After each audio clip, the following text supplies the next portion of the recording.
హల్లెలూయా. దేవునికి స్తోత్రం. అందరికీ వందనాలమ్మ. ఆదివారం రోజు దేవాది దేవుడు మనకి ఇచ్చిన గొప్ప సమయాన్ని బట్టి ఈ పరిశుద్ధ ఆలయంలో కూడుకొని ఉండుట దేవుడు ఇచ్చిన మనకు ధన్యత. దేవుణ్ణి స్తుతించుట కూడా అది మనకి శ్రేష్టకరమైనది, ఆశీర్వాదకరము. మరి ఈ ఆదివారం రోజు దేవుని మందిరంలో కూడుకొని దేవుని మహిమపరచుట ఎంతో ఆశీర్వాదకరము. మనకి, మన పిల్లలకి, మన కుటుంబానికి, గ్రామానికి ఆశీర్వాదకరమైనది. కాబట్టి దేవుడు ఒకసారి జ్ఞాపకం చేసుకుందాము. నిర్గమకాండము పరిశుద్ధ గ్రంథంలో మాటల్ని నిర్గమకాండము 14:10 వచనం.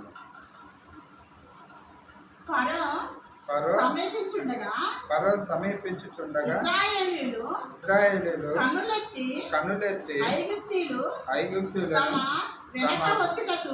చూచి మిక్కిలి భయపడి యెహోవాకు మొరపెట్టిరి. అంతటా వారు మోషేతో ఐగుప్తులో సమాధులు లేవని ఈ అరణ్యంలో చచ్చుటకు మమ్మును రప్పించితివా, మమ్మును ఐగుప్తులో నుండి బయటికి రప్పించి మమ్మల్ని ఇట్లా చేయనేలా మా జోలికి రావద్దు, ఐగుప్తులకు దాసులమగుదుమని ఐగుప్తులో నీతో చెప్పిన మాట ఇదే కదా. మేము ఈ అరణ్యంలో చచ్చుట కంటే ఐగుప్తులకు దాసుల మగుటమే మేలని చెప్పిరి. అందుకు మోషే భయపడకుడి, యెహోవా నేడు మీకు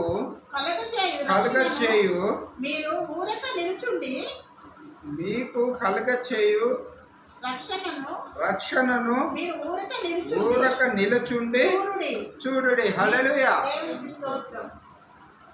దేవునికి స్తోత్రం. చిన్న పాట పాడుకుందాము. యెహోవా నా బలమా, యథార్థమైనది నీ మార్గం, పరిపూర్ణమైనది నీ మార్గం. యెహోవా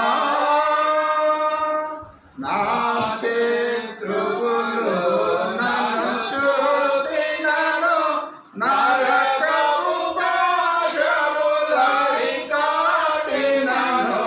నా శత్రువులు నన్ను చుట్టినను, నరకపు పాశములరికాటినను. వరదవలే భక్తిహీనుల పోలిన, వరదవలే భక్తిహీనుల పోలి, వదలక నన్ను ఎడబాయని దేవా, వదలక నన్ను ఎడబాయని దేవా. యెహోవా నా బలమా, యథార్థమైనది నీ మార్గం, పరిపూర్ణమైనది నీ మార్గం. యెహోవా. హల్లెలూయా. దేవునికి స్తోత్రం. ప్రియమైన దేవుని బిడ్డలారా, ఇప్పుడు చదవబడిన లేఖనంలో మాటల్ని మనం జ్ఞాపకం చేసుకుందాము. వదలక నన్ను ఎడబాయని దేవా. వదలలేదు, విడిచిపెట్టలేదు, ఎడబాయలేదు దేవుడు యెహోవా కదా. యథార్థమైన కాపరి కాబట్టి ఆయన నమ్మిన బిడ్డలకి ఆ విధమైన కాపుదల ఇచ్చేవాడు, ఆ విధమైన రక్షణ కలగచేవాడు కదా. ఇక్కడ మోషే అంటున్నాడు కదా, మా జోలికి రావద్దని 12వ వచనం. నిర్గమకాండము మా జోలికి రావద్దని ఐగుప్తులో దాసులమగుమని ఐగుప్తులో నీతో చెప్పుటకు కదా యెహోవా. హల్లెలూయా. దేవునికి స్తోత్రం. ప్రియమైన దేవుని బిడ్డలారా, మేము ఈ భూమి మీద ఎన్ని కష్టాలైనా పడతాము, లోకానుసారంగా ఎన్ని ఇబ్బందులైనా పడతాము, కానీ మేము మంచి అంటే మాకు ఇష్టము లేదు. యెహోవాని ఎమ్మటించాలంటే, యెహోవా నామంలో జీవించాలనంటే ఏం కావాలనంటే ముందు యథార్థత కావాలి. దాని తర్వాత ఏమే కావాలనంటే విశ్వాసం కావాలి. దాని తర్వాత ఏం కావాలనంటే పరిశుద్ధాత్మ కృప కావాలి. పరిశుద్ధాత్మ కృప ఉన్న కాడ ఏముంటుంది అంటే యథార్థత ఉంటుంది, సత్యం ఉంటుంది, నిరీక్షణ ఉంటుంది. ఎటువంటి సమస్యనైనా సరే ఎదుర్కొనుటకు దేవుడు మనకి తోడై ఉన్నవాడు. ఇజ్రాయేల్ ప్రజల్లో ఏమున్నది అని అంటే కలవరం ఉంది, వేదన ఉంది, భయము ఉంది. ఆ భయము అనేది, వేదన అనేది, కలవరం అనేది ఎందుకు సంభవించింది అని అంటే అక్కడ ఒక సుడిగాలి వలె ఫరో సైన్యము రథాల మీద వస్తున్నది. ఏ విధంగా వస్తున్నది అంటే వారు వస్తుంటే భూమి అంతా కంపించిపోతుంది. అటువంటి సమయాలలో దేవుడే కదా మోషేని పంపించి నా బిడ్డల యొద్దకెళ్ళు, నువ్వు రక్షించు వారిని తెలియచేయి, ఫరోతో నువ్వు మాట్లాడి నా బిడ్డల్ని విడిపించుకొని రా మోషే, అక్కడ అద్భుతమైన సూచక క్రియలు నువ్వు చేస్తావు, నీకు ఆజ్ఞాపిస్తున్నా, నువ్వు వెళ్ళు అన్నప్పుడు మోషే వెళ్ళి ఇజ్రాయేల్ ప్రజలతో మాట్లాడి, వారి ఫరో దగ్గర కూడా మాట్లాడి, రాజుతో మాట్లాడి మరి తీసుకొని రావాల్సిన సమయంలో తీసుకొని వచ్చేటప్పుడు ప్రియమైన దేవుని బిడ్డలారా వీరికి ఒక పరీక్ష అయింది. ఇక్కడ మళ్ళీ వీరికి ఒక ఆటంకం కలిగింది, వీరికి ఒక సమస్య ఎదురైంది. ఏంటంటే ఏ కాలువనో, ఏ గోదావరో, ఏ చెరువు అయితే దాటి వెళ్ళిపోదు. ఏకదాటిగా వారి జీవితంలో ఏమి ఎదురైందంటే సమస్య నుంచి మళ్ళీ బయటకు వచ్చినాక ఎర్ర సముద్రం ఎదురైంది. ఎర్ర సముద్రం ఎదురైనాక ఈ సముద్రం ఎట్లా దాటుతాం మోషే? ఇక్కడ ఒక పడవ లేదు, ఇక్కడ ఒక ఓడ లేదు, ఈ సముద్రం దాటుట ఇది సాధ్యమా? మమ్మల్ని నువ్వు ఏం చెప్పి తీసుకొచ్చినావు, నీకు మేము అక్కడ ఏం చెప్పినాము? దేవుడు ప్రేరేపణతోటి నేను వచ్చినా నన్ను దేవుడు నడిపించుతున్నాడు అనేసి నువ్వు తెలియజేసినావు కదా. మేము కూడా అనుకున్నాము మా కొరకు ఈ దేవుడు ఒకరిని పంపిస్తాడని. మేము ఇంతకాలం కూడా నీ కొరకు మేము ఎదురు చూసినాము. దేవుడు పంపించిన కుమారుడు నువ్వేనని మోషే మాటలు విని మోషేతో ప్రయాణమై వచ్చిండ్రు ప్రియమైన దేవుని బిడ్డలారా. ఆ అరణ్య మార్గంలో, ఎడారి మార్గంలో రాత్రి పగలు వారికి ఏ ఎండదెబ్బ తగలకుండా, ఏ చీకటి అన్నది వారికి లేకుండా ఆ విధంగా కాసి కాపాడిన దేవుడు, నడిపించిన దేవుడు, వారి ప్రయాణంలో తోడై ఉన్న దేవుడు. అవి అన్నీ చూసి కూడా ఇజ్రాయేల్ ప్రజల్లో ఏమి లేదు అని అంటే విశ్వాసం లేదు. ఏమి విశ్వాసం లేదనంటే దేవుడు చేసిన అద్భుతమైన కార్యాలను మర్చిపోయింది. ఎందుకు మర్చిపోయింది, ఎందుకు మర్చిపోవాల్సి వచ్చిందనంటే వీరి ముందు చూస్తేనేమో ఇటు ఎర్ర సముద్రము, ఎటు దాటిపోలేని ప్రయాణము, తప్పించుకోలేని పరిస్థితి. ఇటు చూస్తే వెనుకకి తిరిగి చూస్తేనేమో ఫరో సైన్యము దగ్గరికి వచ్చేస్తుంది. ఇటు వెళ్దామా సముద్రము, ఎటు వెళ్ళినా ఇక ఈ సముద్రం దాటకుంటే ఎటు వెళ్ళినా కూడా మనం ఫరో చేతిలో సచ్చిన వారమే అనేసి వారిలో భయం పుట్టింది. అప్పుడు మోషేతో మాట్లాడుతున్నారు, ఎందుకయ్యా మేము అట్టైనా బ్రతుకుదుము కదా, నువ్వు ఎందుకు మా దగ్గరికి వచ్చినావు, రావాల్సిందేంది, నువ్వు చేయవలసిందేంది అనేసి వారికి తెలిసిన బాధలో, వారికి ఉన్న మనోవేదనతో వారు సంభాషణ చేసిండు. ఇక్కడ మోషే అంటున్నాడు చూడండి 13వ వచనము, అందుకు మోషే భయపడకుడి,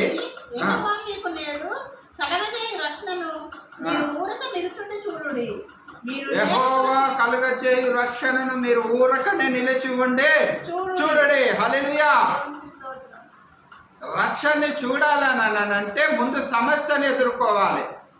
సమస్యను ఎదుర్కోవాలనంటే ధైర్యం కావాలి. ధైర్యం కావాలనంటే యెహోవాని నమ్మాలి. నీ జీవిత ప్రయాణంలో, నా జీవిత ప్రయాణంలో, నీ యాత్రలో, నా యాత్రలో ఈ భూమి మీద కొనసాగుతున్నప్పుడు ప్రియమైన దేవుని బిడ్డలారా ఎన్నో ఆటంకాలు వస్తాయి, ఎన్నో ఇబ్బందులు వస్తాయి, ఎన్నో అవమానాలు వస్తాయి, ఎన్నో నిందలు వస్తాయి, ఎన్నో ఆర్థికమైన ఇబ్బందులు వస్తాయి. అది కుటుంబాల ద్వారా కావచ్చు, రక్త సంబంధికుల ద్వారా కావచ్చు, లేదా గ్రామస్తుల ద్వారా కావచ్చు, లేదా స్నేహితుల ద్వారా కావచ్చు, లేదా పరిచర్యలు కావచ్చు. ఏదేమైనప్పుడు కూడా నిన్ను నడిపిస్తున్న వాడు యెహోవాని నువ్వు నమ్మాలి. నీకు ఆదరణగా ఉన్నవాడు యెహోవా అని నువ్వు నమ్మాలి. నన్ను ఇంత దూరం తీసుకొచ్చినోడు ఇక్కడి నుంచి ఇక్కడికి తీసుకుపోవడాన్ని నువ్వు విశ్వాసంతో నమ్మాలి.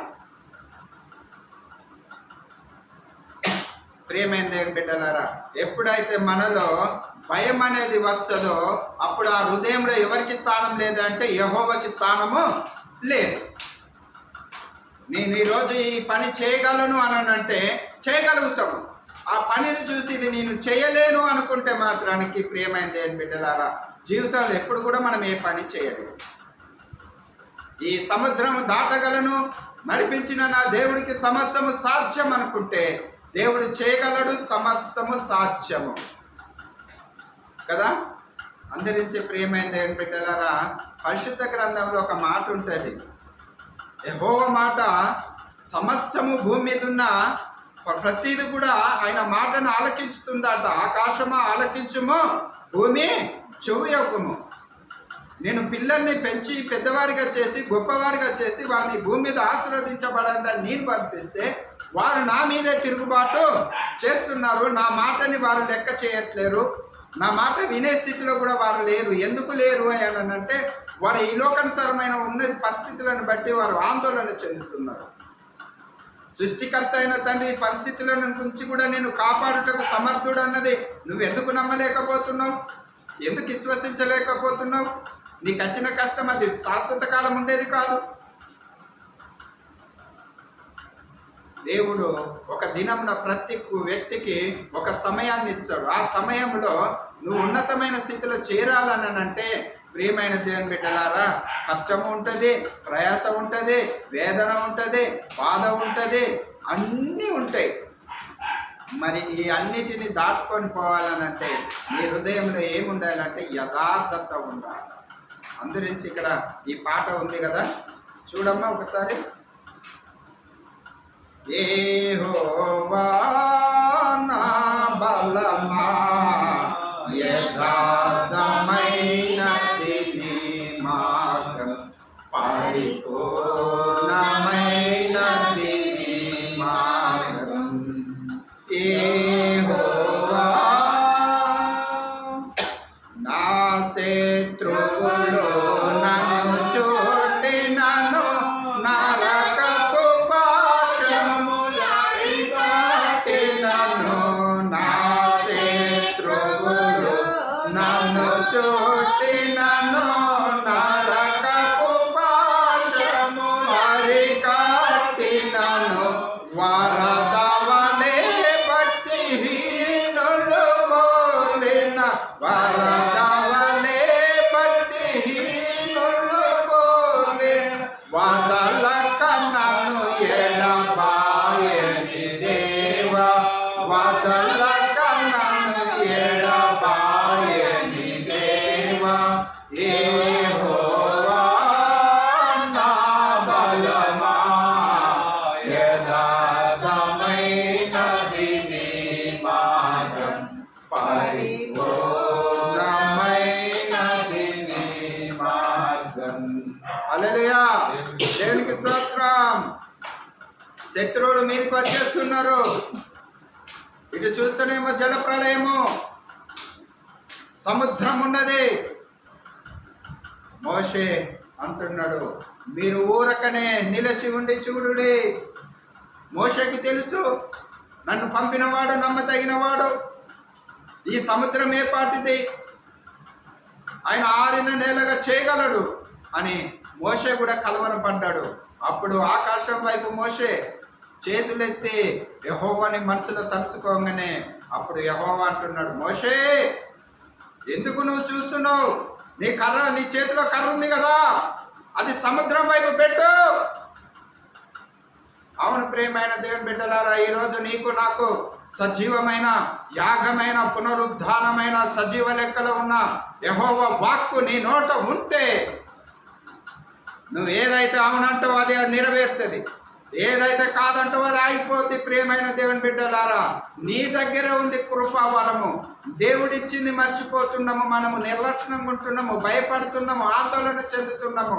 మనల్ని పరిశుద్ధులుగా చూడాలని దేవుడు అనుకుంటున్నాడు. నీతిమంతులుగా చూడాలనుకుంటున్నాడు, యథార్థవంతులుగా ఉండాలనుకుంటున్నాడు, సత్యవంతులుగా ఉండాలనుకుంటున్నాడు. ప్రియమైన దేవుని బిడ్డలారా, ఈ పరిశుద్ధ గ్రంథంలో మాటను ఒకసారి జ్ఞాపకం చేసుకుందాము.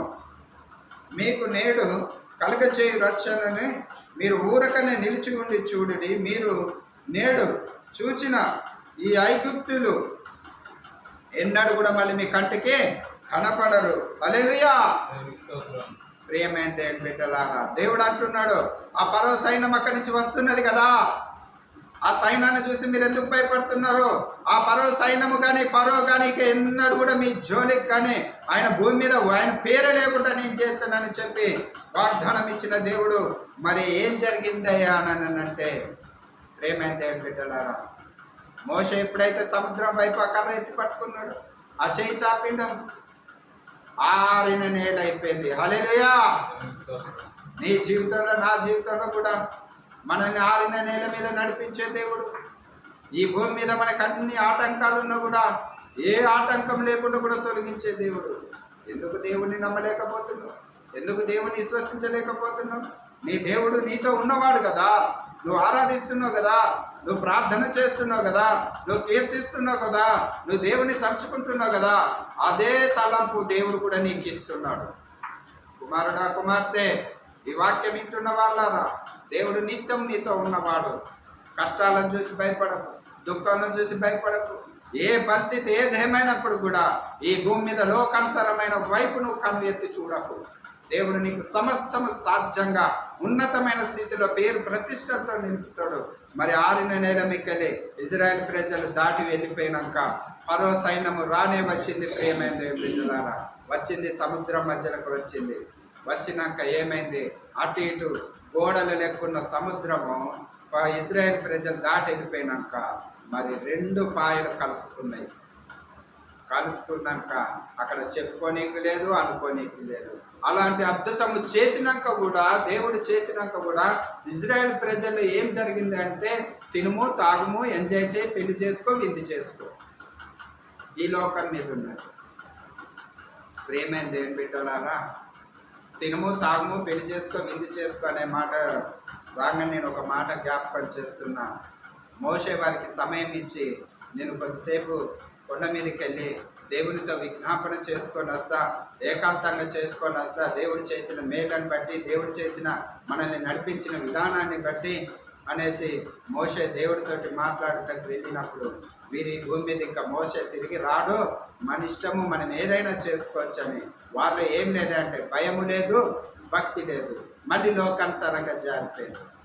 ప్రియమైన ఈ నూతన సంవత్సరంలో మరి నీ జీవితం, నా జీవితము దేవునితో సమీపంగా ఉండాలనంటే 2024లో నిన్ను ఆశీర్వదించి, 2024లో నిన్ను దీవించి ఆశీర్వదించి 2025లోకి నిన్ను నన్ను నడిపిస్తున్నాడని అంటే, దేవుని మహా అద్భుత కార్యములు నీ ద్వారా నా ద్వారా చేయుటకే కావచ్చు. నిన్ను నన్ను ఇంకా భూమి మీద సజీవ లెక్కలు ఉన్నాడు ఉంచింటానంటే దేవుని చూపించే వారిలో ఉండాలి. దేవునికి వ్యతిరేకమైన జీవితాలు ఉండకూడదు. ప్రియమైన దేవుని బిడ్డలారా, ఒకసారి ఆలోచన చేసుకుందాము. మరి మోషే ద్వారా చేసిన అద్భుతమైన కార్యాలు, దేవుడు ఇజ్రాయేలుకు చేసిన కార్యాలు, అద్భుతమైన కార్యాలు నీ జీవితంలో, నా జీవితంలో కూడా ఈ 2025లో ఆయన మనల్ని ఆశీర్వదిస్తున్నాడు. దేవుడు ఈ మాటల్ని దీవించి ఆశీర్వదించును గాక. ఆమేన్.